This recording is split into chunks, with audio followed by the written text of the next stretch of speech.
Happy Sunday, everybody. Are you thinking about a full-time traveling life and want some strategies on how to be successful? We're going to share a few of those with you this week. Stay tuned. Hi there. We're Chris and Steve from Eat, Walk, Learn. We're an early retired couple who left our corporate America jobs in May of 2021. We sold everything, including our home in Denver, Colorado, and all the things in it, plus our cars, just so that we could travel the world full-time. Everything that was left we put into our 2 carry-on suitcases so we can travel lightly around the world.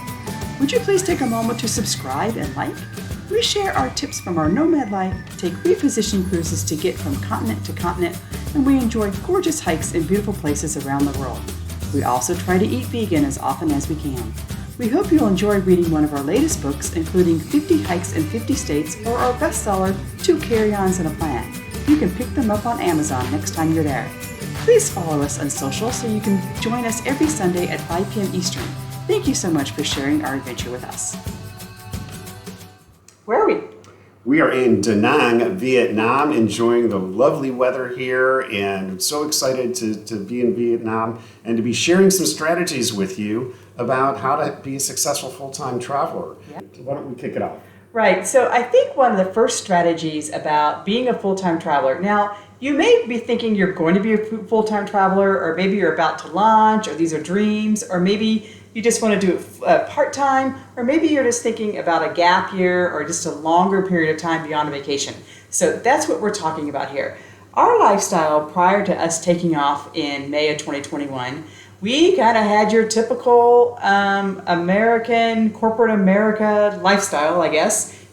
What did we do in that lifestyle? I mean, for me, I was still working. So I had that 9-to-5 job, and I was doing a lot of traveling for my work, albeit because of COVID. I was doing a lot of sitting in a chair in my home office. But you think about a lifestyle. You think about you going to the same grocery store every day, and the same if you wanted to, go to the movie theaters, and we had a gym that we belonged to. So there was a lot of routine that we had. And then I think we had a typical, And the same set of friends, and on the weekends we did, we went hiking or went biking. There wasn't really a lot of change or variety outside of our particular lifestyle, right? Yeah, well, I mean, we certainly had our, our vacations that were planned and went on our little trips, but that's really different than our current lifestyle. So in our lifestyle, as we're trying to describe that being a nomad or a full-time traveler is a lifestyle as opposed to a vacation. So even though every day we wake up, everything is absolutely different than the day before. We have to think about where the bus is, how to get on the bus, whether we should take a cab or a Grab or an Uber, where the grocery store is. Are we going to walk? Are we going to drive? Are we going to transit? Are we going to skip or run? Whatever. Where are we going to work out? All these things are daily decisions now and daily questions we ask that are not routine anymore. It sounds actually kind of hectic the way Chris just described it.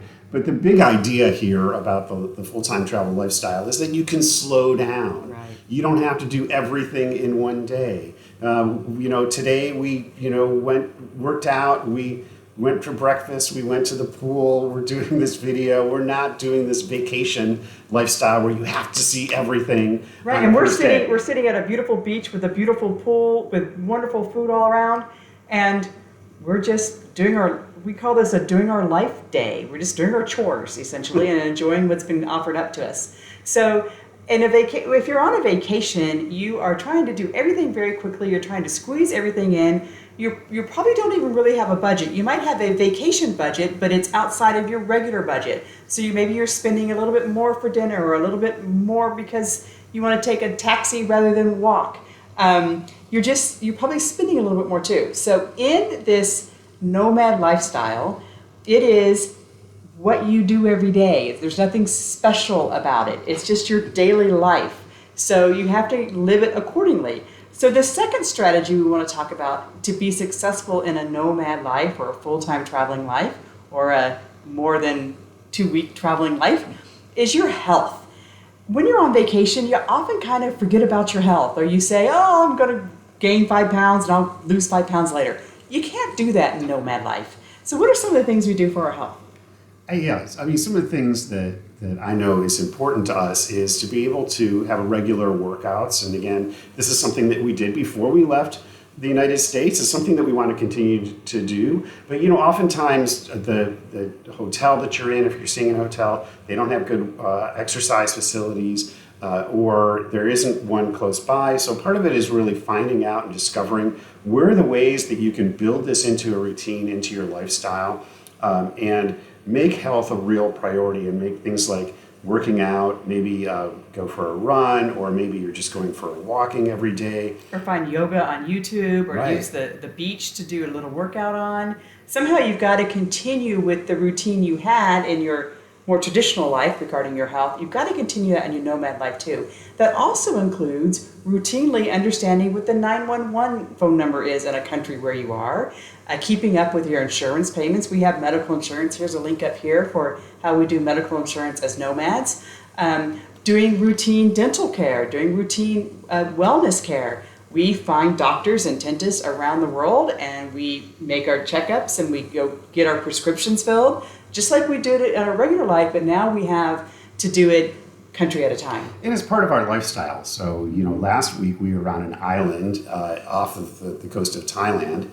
There weren't a lot of great medical facilities there, so you're not going to be on an island like that and looking for a dentist for a cleaning. So you need to build those things into your lifestyle. And where are you going to go? For example, we were in Kuala Lumpur for 2 months, and we had really consistent medical checkups and dental procedures done. We had surgery. So this was, again, a part of our opportunity to get some great medical care and have it be affordable and just build that into our lifestyle. Right, and since we are headed back to the U.S. this summer and we need to get our teeth cleaned, we decided to spend just a few extra days in Da Nang, Vietnam to get our teeth cleaned for $25 rather than whatever they would charge us in the U.S. to get our teeth cleaned. So just kind of planning ahead to make sure we're taking care of ourselves. And the third strategy we want to share with you is about money. Money in a nomad life and a full-time traveling life is much different than in your regular life.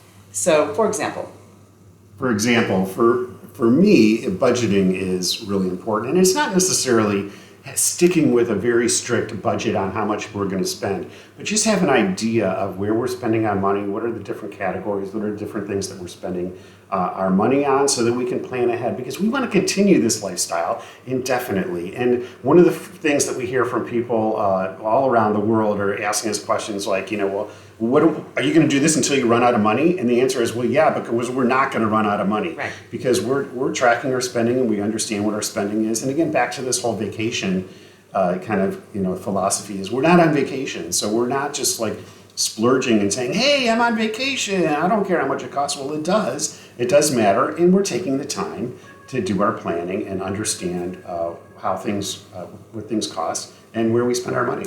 And by the way, we're going to talk a little bit more about money here in a second, but if you really want more information about how we do our healthcare, or how we make doctor's appointments, or how we slow down, or how we figure out this money part, comment below and let us know what you want us to expand on in a future video. Do you want to know how we find doctors? Do you want to know what it costs to get your teeth cleaned? Do you want to know how we go to the grocery store and get ingredients? Or how we find peanut butter everywhere around the world? So let us know about that, because we really want to hear you and have you interact with us in the comments. And our video is only as good as you guys let it be. So we need you to let us know what makes it good. So yeah. And I think the last thing that we want to talk about with regards to money is just kind of the redundancy, the financial aspect of it. And the reason that we wanted to talk about this is just 2 weeks ago, Chris used her ATM card, as we do a lot, to get cash. In a lot of places where we are traveling, cash is king. And so we use our ATM card a lot. And it got hacked. So we got a call from the bank that said, somebody has hacked your card. We need to send you a new ATM card. That's a big deal when you're in places where you need. We were on this island in Thailand, and FedEx said they'd deliver. They never did. And if you lose your ATM card or your credit card gets hacked and you only have one, you are really dead in the water very quickly. It's not like you can walk over to the branch or call an 800 number and get something FedEx or overnight it to you. So you really need to have redundancy in both your ATM cards and your credit cards. And we carry different cards. We have redundancy in those cards, and we make sure that if mine doesn't work, his works, or if his doesn't work, mine will work. And we have strategies about that, which we're glad to do another video on. And we just call it a triplicate wallet, where we've got three things of three things of three things in our financial universe, so that when, not if, when fraud happens or a loss happens or a theft happens, we're not scrambling to find 20 cents to buy a Coke. Yeah, we didn't skip a beat. We're like, oh, no problem. You know, we'll order a new one and we'll just use this one. Yeah. So anyway, we can talk more about that in another video. So anyway, just to conclude on the three strategies that we really think have made our life successful as nomads. Number one, we have realized it's not a vacation. We've slowed down. Number two is we're putting health as a priority and doing short-term, long-term, proactive, but chronic and acute health care. And then thirdly, we have made sure that we've got redundancy in our wallets, and we're budgeting so that we know where our money is going and how we can manage that across cheap countries, expensive countries, and everything in between. If you like our video, give us a like, give us a subscribe, ring that bell, and we will come forward with more content that you ask us to give you. So thank you so much. Love you, and we'll see you next week.